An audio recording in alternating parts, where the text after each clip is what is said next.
మరి ఆ పార్టీ ప్రవర్తనతోటి విసిగెత్తిపోయి ఇంకనన్నా మారుతారేమో, ఇంకనన్నా నిజాలు మాట్లాడతారేమో అన్న ఆలోచనతో ఉన్నారు సంవత్సరం. కానీ ఇంకా అది జరిగేటట్టు లేదని చెప్పి వాళ్ళు కేవలం విసిగెత్తిపోయి ఈరోజు కాంగ్రెస్ పార్టీలో చేరడం జరిగింది. మన ప్రభుత్వం, కాంగ్రెస్ ప్రభుత్వం అధికారంలోకి వచ్చినప్పటి నుంచి కూడా అన్ని ప్రభుత్వ పథకాలన్నీ ఏదైతే మాట ఇచ్చిండ్రో అదే విధంగా ఒక్కొక్కటి కూడా చేసుకుంటూ ముందుకెళ్తున్నాం. మీరు కూడా అదంతా కూడా చూస్తున్నారు.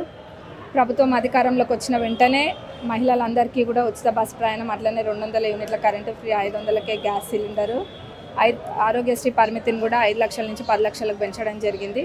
చెక్కులు కూడా వెంటనే ఏవైనా సీఎంఆర్ఎఫ్ చెక్కులైనా ఏవైనా కానీ వెంటనే ఎప్పటికప్పుడు ఇవ్వడం జరుగుతుంది.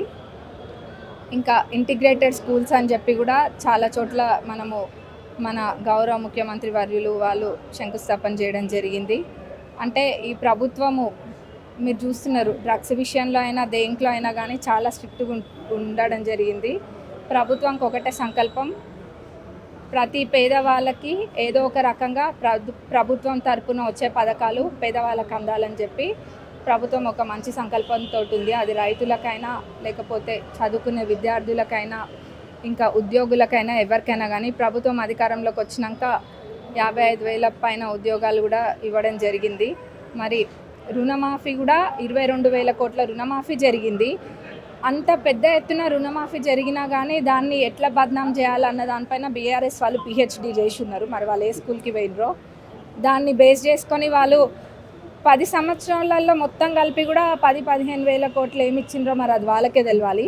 10 సంవత్సరాలలో 10-15,000 కోట్లు ఎక్కువనా, సంవత్సరంలో చేసిన 22,000 కోట్ల రుణమాఫీ ఎక్కువనా అని ఒకసారి గుండెల మీద చెయ్యేసుకొని మాట్లాడాలి. న్యాయం మాట్లాడాలంటే ఏదో బద్నాం చేయాలి, బురద జల్లాలి అంటే చాలామంది ఉంటారు. ఆ పని మానుకొని కొంచెం ప్రభుత్వం ఏం చేస్తుందో అందరూ కూడా ఒకసారి చూడాలి. వచ్చినోడు ఎప్పుడు నాకు వచ్చిందని ఎవడు వచ్చి బయటకు చెప్పడు. రానోళ్ళు మటుకు ఒకళ్ళిద్దరు ఖచ్చితంగా బయటకు వచ్చి చెప్తారు.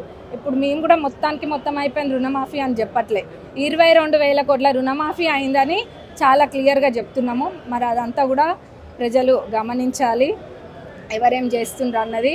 మసిబూసి మారేడుకాయ చేయడంలో వాళ్ళకి మించిన వాళ్ళు లేరు.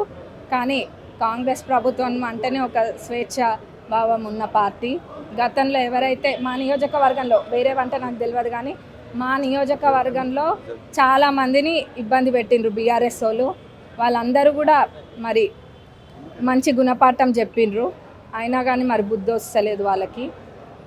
ఇదంతా కూడా చూస్తారు నియోజకవర్గ ప్రజలైనా ఎవరైనా కానీ. మరి ఈరోజు పార్టీలో జాయిన్ అయిన ప్రతి ఒక్కరికి కూడా వెల్కమ్ చెప్తున్నాము. అందరూ కూడా కొత్త పాత అనే తేడా లేకుండా అందరూ కూడా కలిసి మంచిగా చేసుకుంటారని మనస్ఫూర్తిగా కోరుకుంటున్నాను.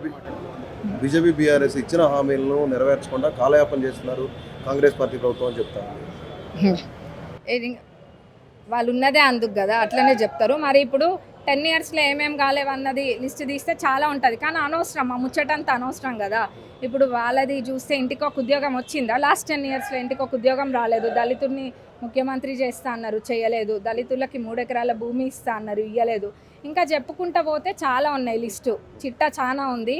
అప్పుడు ఏంటంటే కాంగ్రెస్ వాళ్ళకి ఏంటంటే ఒక మంచి స్వభావం గల వాళ్ళు కాబట్టి ఎక్కువ కూడా తత్వం ఉండదు కాంగ్రెస్ పార్టీలో ఉన్న వాళ్ళకి ఎక్కువ. కాబట్టి ఎవరు కూడా ఇంత బద్నాం చేయలేదు. వీళ్ళు ఏంటంటే సంవత్సరం కూడా కాకముందే కేవలం బద్నాం చేయాలన్న ఆలోచనతోటే వీళ్ళు ఉన్నారు కాబట్టి ఇవన్నీ కూడా మాట్లాడుతున్నారు. కానీ కాంగ్రెస్ ప్రభుత్వం చాలా చేస్తుంది. దాన్ని ప్రజల దాకా తీసుకెళ్లాల్సిన బాధ్యత లోకల్గా ఉన్న వాళ్ళందరిది కూడా.